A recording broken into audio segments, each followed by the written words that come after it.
كم أنجب رسول الله صلى الله عليه وسلم من الأبناء؟ 3 أبناء، 5 أبناء، 7 أبناء.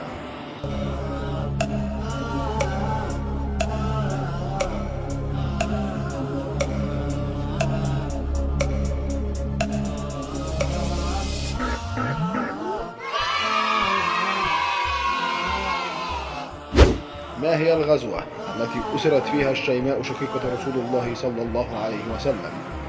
غزوة أحد، غزوة بدر، غزوة حنين.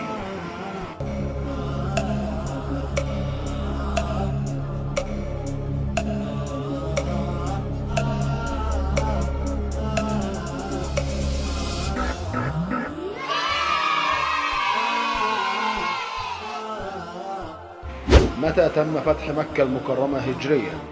في 7 هجريا، في 8 هجريا، في 9 هجريا.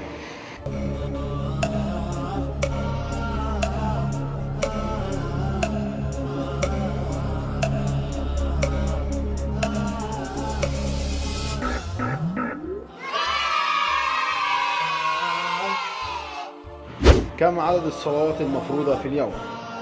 3 صلوات، 4 صلوات، 5 صلوات.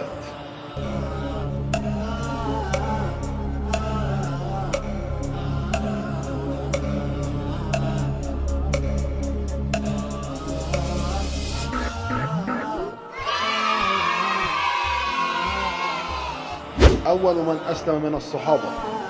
سيدنا عمر، سيدنا أبو بكر، سيدنا علي.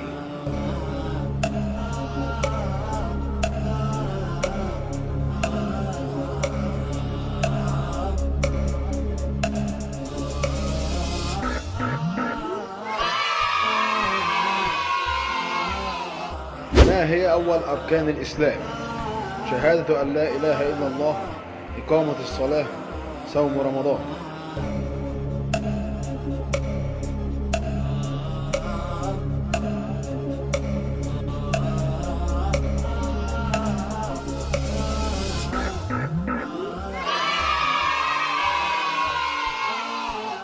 ما اسم الشهر الذي يصومه المسلمون كاملا؟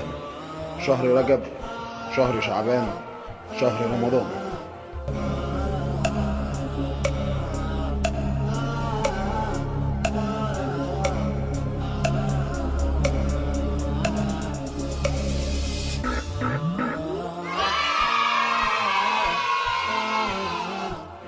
في أي شهر تنزل القرآن على سيدنا محمد عليه أفضل الصلاة والسلام؟ شعبان، رمضان، ذي الحجة.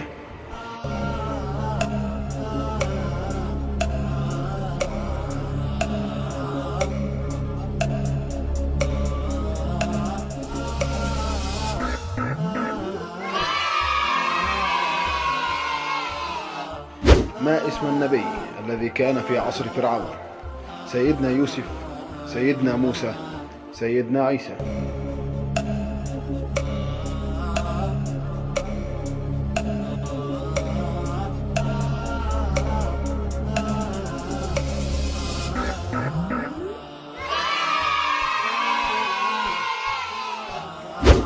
كم سورة في القرآن الكريم؟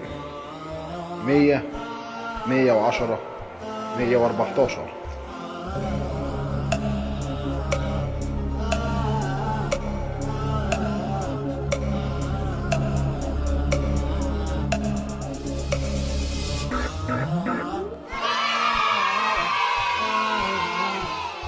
وبكده يا حبايب قلبي انتهينا من الفيديو بتاع النهارده. اتمنى يا رب الفيديو يكون عجبكم. لو عجبك الفيديو ما تنساش تعمل لايك وتشترك في القناه وتفعل زر الجرس ليصلك كل ما هو جديد.